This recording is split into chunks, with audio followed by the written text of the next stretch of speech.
You're listening to the Otis Jiry channel.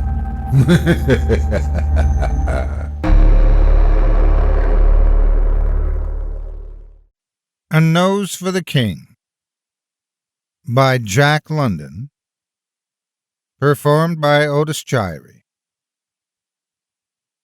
In the morning calm of Korea, when its peace and tranquility truly merited its ancient name, Chosen, there lived a politician by name of Yi Chin-ho.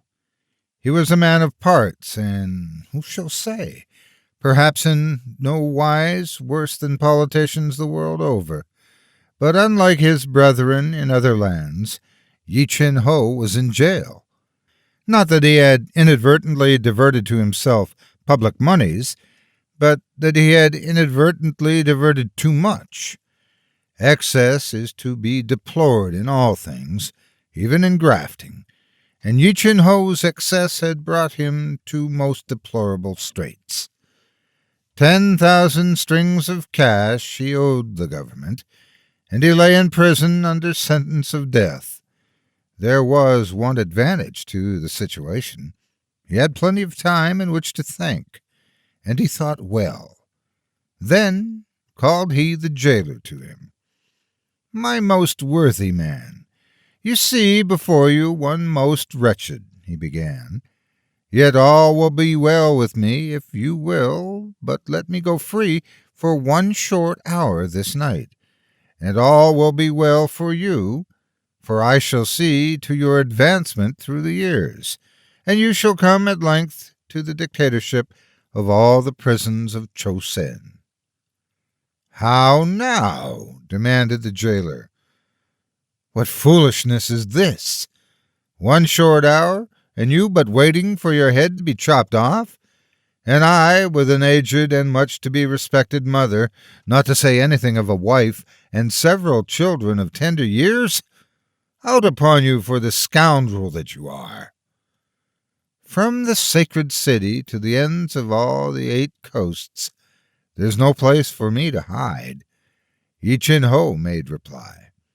"I am a man of wisdom, but of what worth my wisdom here in prison? Were I free, well, I know I could seek out and obtain the money wherein to repay the government. I know of a nose that will save me from all my difficulties." "A nose!" cried the jailer. "A nose," said Yi Chin-ho. "A remarkable nose, if I may say so, a most remarkable nose." The jailer threw up his hands despairingly. "Oh, what a wag you are, what a wag!" he laughed. "To think that that very admirable wit of yours must go the way of the chopping block." And so saying, he turned and went away. But in the end, being a man soft of head and heart, when the night was well along, he permitted Yi Chin-ho to go. Straight he went to the governor, catching him alone and arousing him from his sleep. "Yi Chin-ho, or I'm no governor," cried the governor. "What do you hear who should be in prison waiting on the chopping block?" "I pray your excellency to listen to me," said Yi Chin-ho, squatting on his hams by the bedside and lighting his pipe from the firebox. "A dead man is without value. It is true I am, as a dead man, without value to the government, to your excellency, or to myself. But if, so to say, your excellency were to give me my freedom—" "Impossible!" cried the governor. "Besides, you are condemned to death." "Your excellency well knows that if I can repay the 10,000 strings of cash, the government will pardon me," Yi Chin-ho went on. "So, as I say, if your excellency were to give me my freedom for a few days, being a man of understanding, I should then repay the government and be in position to be of service to your excellency. I should be in position to be of very great service to your excellency." "Have you a plan whereby you hope to obtain this money?" asked the governor. "I have," said Yi Chin-ho. "Then come with it to me tomorrow night. I would now sleep," said the governor, taking up his snore where it had been interrupted. On the following night, having again obtained leave of absence from the jailer, Yi Chin Ho presented himself at the governor's bedside. "Is it you, Yi Chin Ho?" asked the governor. "And have you the plan?" "It is I, your excellency," answered Yi Chin Ho, "and the plan is here." "Speak," commanded the governor. "The plan is here," repeated Yi Chin Ho, "here in my hand." The governor sat up and opened his eyes. Yi Chin Ho proffered in his hand a sheet of paper. The governor held it to the light. "Nothing but a nose," said he. "A bit pinched, so, and so, your excellency," said Yi Chin Ho. "Yes, a bit pinched here and there, as you say," said the governor.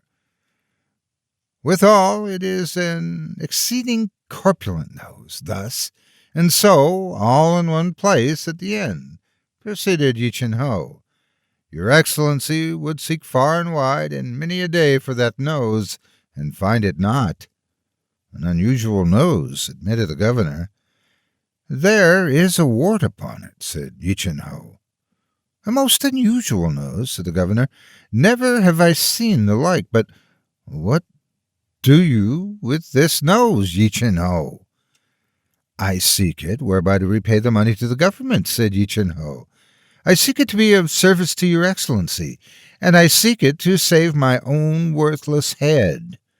Further, I seek your excellency's seal upon this picture of the nose." And the governor laughed and affixed the seal of state, and Yi Chin Ho departed. For a month and a day he traveled the King's Road, which leads to the shore of the Eastern Sea, and there, one night, at the gate of the largest mansion of a wealthy city, he knocked loudly for admittance.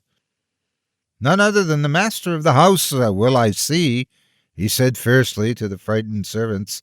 "I travel upon the king's business." Straightway he was led to an inner room, where the master of the house was roused from his sleep and brought blinking before him. "You are Pak Chung Chang, head man of this city," said Chin Ho in tones that were all accusing. "I am upon the king's business." Pak Chung Chang trembled. Well, he knew the king's business was ever a terrible business. His knees smote together, and he near fell to the floor. "The hour is late," he quavered. "Were it not well to—" "The king's business never waits," thundered Yi Chin Ho. "Come apart with me, and swiftly. I have an affair of moment to discuss with you." "It's the king's affair," he added with even greater fierceness, so that Pak Chung Chang's silver pipe dropped from his nerveless fingers and clattered on the floor. "Know, then," said Yi Chin Ho, when they had gone apart, "that the king is troubled with an affliction, a very terrible affliction, and that he failed to cure. The court physician has had nothing else than his head chopped off. From all the 8 provinces have the physicians come to wait upon the king. Wise consultation have they held, and they have decided that for a remedy for the king's affliction, nothing else is required than a nose, a certain kind of nose, a very peculiar certain kind of nose. Then by none other was I summoned than His Excellency the Prime Minister himself. He put a paper into my hand. Upon this paper was the very peculiar kind of nose drawn by the physicians of the 8 provinces, with the seal of state upon it. "Go," said His Excellency the Prime Minister. "Seek out this nose, for the king's affliction is sore, and wheresoever you find this nose upon the face of a man, strike it off forthright, and bring it in all haste to the court, for the king must be cured. Go, and come not back until your search is rewarded." "And so I departed upon my quest," said Yi Chin Ho. "I have sought out the remotest corners of the kingdom. I have traveled the 8 highways, searched the 8 provinces, and sailed the seas of the 8 coasts, and here I am." With a great flourish he drew a paper from his girdle, unrolled it with many snappings and cracklings, and thrust it before the face of Pak Chung Chang. Upon the paper was the picture of the nose. Pak Chung Chang stared upon it with bulging eyes. "Never have I beheld such a nose," he began. "There is a wart upon it," said Yi Chin Ho. "Never have I beheld," Pak Chung Chang began again. "Bring your father before me," Yi Chin Ho interrupted sternly. "My ancient and very much to be respected ancestor sleeps," said Pak Chung Chang. "Why dissemble?" demanded Yi Chin Ho. "You know it's your father's nose. Bring him before me that I may strike it off and be gone. Hurry, lest I make bad report of you." "Mercy!" cried Pak Chung Chang, falling on his knees. "It is impossible! It is impossible! You cannot strike off my father's nose. He cannot go down without his nose to the grave. He will become a laughter and a byword, and all my days and nights will be filled with woe. Oh, reflect! Report that you have seen no such nose in your travels. You too have a father." Pak Chung Chang clasped Yi Chin Ho's knees and fell to weeping on his sandals. "My heart softened strangely at your tears," said Yi Chin Ho. "I too know filial piety and regard, but—" He hesitated, then added, as though thinking aloud, "It is as much as my head is worth." "How much is your head worth?" asked Pak Chung Chang in a thin, small voice. "A not remarkable head," said Yi Chin Ho. "An absurdly unremarkable head, but such is my great foolishness.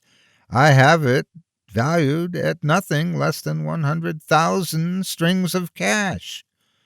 "So be it," said Pak Chung Chang, rising to his feet. "I shall need horses to carry my treasure," said Yi Chin Ho, "and men to guard it well as I journey through the mountains. There are robbers abroad in the land." "There are robbers abroad in the land," said Pak Chung Chang sadly. "But it shall be as you wish, so long as my ancient and very much to be respected ancestor's nose abide in its appointed place."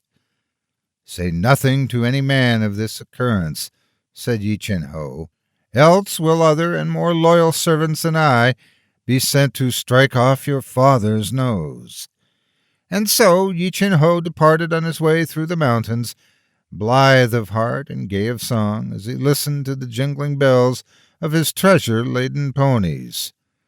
There is little more to tell. Yi Chin Ho prospered through the years. By his efforts, the jailer attained at length to the directorship of all the prisons of Cho Sen. The governor ultimately betook himself to the sacred city to be prime minister to the king, while Yi Chin Ho became the king's boon companion and sat at the table with him to the end of a round, fat life.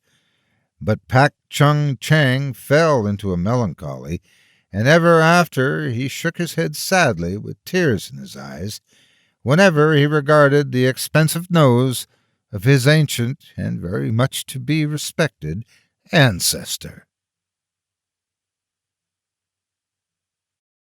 Thank you so much for taking time out of your day to listen to this story in its entirety. If you enjoy what you hear and what I do and would like to support me and my efforts, visit my Patreon page at patreon.com/Otis Jiry. If you haven't yet, please hit the like button and subscribe today, and share this video with everyone on your social media. It helps more than you could ever imagine. Again, thank you for listening and have a great day. God bless you.